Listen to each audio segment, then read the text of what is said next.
Assalamualaikum warahmatullahi wabarakatuh. Hi everyone, I'm Aulia Muannasa and my friend Sulfah Sahratus Syabrinah. We are from Class F. We will discuss about three scholars. I will explain about Al-Ghazali and a little bit biography about Ibn Rushd. Assalamualaikum warahmatullahi wabarakatuh. Hello everyone. I'm Sulfah Sabrina from S1 F class. I will explain about economic talk of Ibn Rushd and Ibn Taymiyyah. So, without any further ado, let's get started. The first scholar is Al-Ghazali. Did you know who is Al-Ghazali?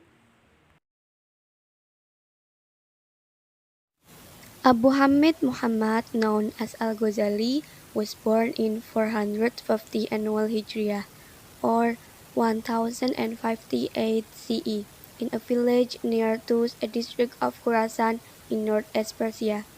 He was the son of Muhammad bin Muhammad, who died while Al-Ghazali was still young, leaving him in the care of friends. Later, in pursuit of his scholarly endeavors, which follow the standard curriculum of Islamic higher education, he traveled to Georgia, Nishapur, and Baghdad. Al-Ghazali's economic thought. The concept of money. Al-Ghazali's contention that money has no intrinsic value is ultimately related to the issues surrounding the demand for money, usury, and selling currencies. The prohibition of hoarding money. According to Al-Ghazali, the basic reason the prohibition of hoarding cash because such action would eliminate the inherent function of money. As mentioned, the purpose is to make money circulating in the community as a means of transaction and not to be monopolized by a certain group. In fact, the worst effect of practicalities of hoarding money is inflation. The problem of usury. The fundamental reason of Al-Ghazali in the usury related to money is based on the purpose of the print money itself, only as a medium of exchange and standard of value of goods only, not as a commodity. Buying and selling currencies. For him, if the practice of currency trading is allowed, the same as letting someone else make money hoarding practice, that will result in a scarcity of money in society. In the concept of money, Al-Ghazali discussed money with regard to the function and role of money in the economy, where its function is a tool in the transaction that should not be built, nor should it be taken a full interest rate, and also allow buying and selling currencies in limited scope. Second, social welfare function. Imam Al-Ghazali, clearly aware of the difficulties of barter system, the need for specialization and division of labor according to regional and local research. He also realized the importance of trade to provide add value to provide it at the time and place where needed. Al-Ghazali also introduced the theory of supply and demand. If the farmer don't get a buyer, he will sell it at a cheaper price, and the price can be lowered by increasing the number of goods in the market. Al-Ghazali also introduced the elasticity of demand. He identifies the demand for food product is inelastic because the food trade high profit motive should be minimized. If you want to get high profit from trading, should look for items that are not a necessity. The last but not least is taxes. According to Imam Al-Ghazali, if the condition of the state needs soldiers to guard and protect the territory from all kind of threat, while the state treasury wasn't enough, the government reserved the right to collect taxes from the people who can afford. He explained the various sorts of incomes follow the Islamic rule that determine which is allowed revenue such as zakat, waqaf, sadaqah, and the jizya from non-Muslim which have protection from the state. There is also revenue from the booty and fa'i. So, These income sources are not just following the needs and habits of society, but must be obtained in which legal and lawful manner. From the above discussion, it can be viewed that the thought and ideas of Al-Ghazali in the field of economics and economic growth have relevance and interconnectedness with each other.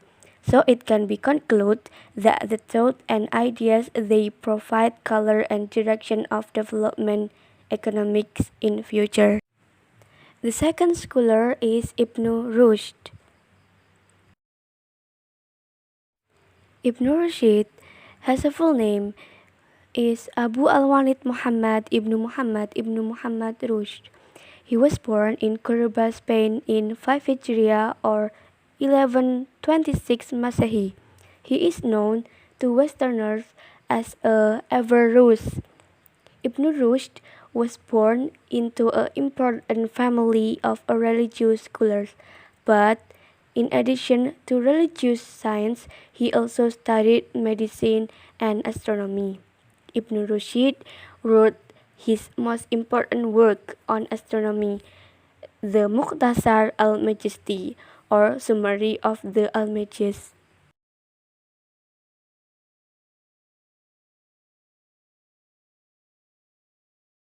Mudoroba in Ibn Rushd's view. In general, Mudoroba is a joint venture agreement between the owner of capital and an entrepreneur who is mandated to run a business with the capital and then return the capital to the owner of the property at a mutually agreed rate of profit. Financing and distribution of profit and loss. Ibn Rushd agreed that the profits obtained in the Mudoroba contract are divided between the owners of capital and workers based on mutual agreement. The third is the law of causality of Ibn Rushd economic thought. Ibn Rushd discussed the law of causality, cause and effect, which touch on the economic sector, namely the demand and supply of an item. Money function. Based on his talk on money, Ibn Rushd says that gold coins have the same intrinsic and nominal value. Biography of Ibn Taymiyyah. Ibn Taymiyyah's full name is Abul Abbas Taqiyuddin Ahmad bin Abdul Halim bin Abdul Salam bin Abdullah bin Taymiyyah al-Harrani. Ibn Taymiyyah was born in the city of Haran on January 22, 1263 AD. He became an expert in tafsir, hadith, fiqh, mathematics, and philosophy at a young age, a dozen years. In addition, he is known as a writer, orator, and at the same time, a reliable. Ibn Taymiyyah authored 300 volumes of books. He has a lot of economic talk found in many of his writings, such as Majmu' Fatawa Syekh al-Islam, Al-Isbah fi al-Islam, and others.